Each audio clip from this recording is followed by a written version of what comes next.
Fast food restaurant chains closing in 2025. What it means for jobs, tourism, and the economy. 2025 is serving up some tough news for the food and drink world. From Starbucks to Denny's, from Noodles Company to Bahama Breeze, major restaurant chains are closing doors across America. But why is this happening now? Let's dig in. Noodles Company is shutting down up to 32 restaurants after reporting another year of heavy losses. Denny's, the beloved 24-hour diner, plans to close as many as 150 locations before the end of the year. Before we continue, please do not forget to like, subscribe, and hit that bell for more real-world stories. Let's continue. Bahama Breeze, owned by Darden Restaurants, has closed over a third of its restaurants, following a steep sales drop. And Starbucks shocked New York City by suddenly closing more than 50 stores, many overnight, with staff given almost no notice. Add to that Rizzu's Cajun Cafe and Abuelo's Mexican restaurant, both filing for bankruptcy this year. It's clear the shakeup is massive. Together, these closures mark one of the toughest years for the dining industry in decades. Across Europe, major coffee and fast food chains are quietly cutting back.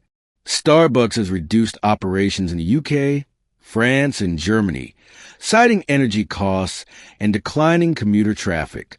In Asia, popular U.S.-based chains like TGI Fridays and Pizza Hut have scaled down branches in Japan, Singapore, and South Korea.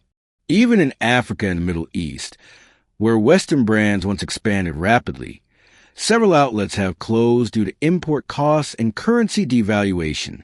So, what's behind this wave of shutdowns? First, rising costs. Food prices, energy bills, and rent have all surged, while labor costs now take up nearly a third of restaurant revenue. Second, changing habits.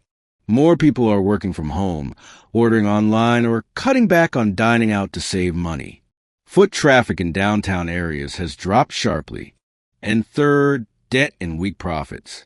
Many restaurant chains borrowed heavily after the pandemic and now struggle to pay those loans back.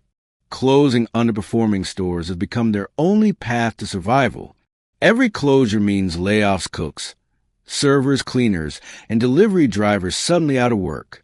For local communities, it's more than lost paychecks. When a restaurant shuts down, nearby shops lose customers too.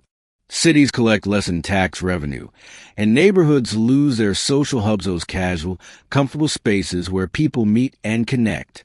Economically, fewer restaurants mean less competition and potentially higher prices for consumers.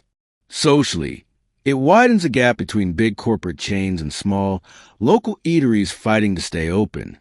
As the holiday and festival seasons approach, these closures will also change the way we travel and celebrate. Tourists may find fewer familiar dining spots near hotels, malls, and theme parks.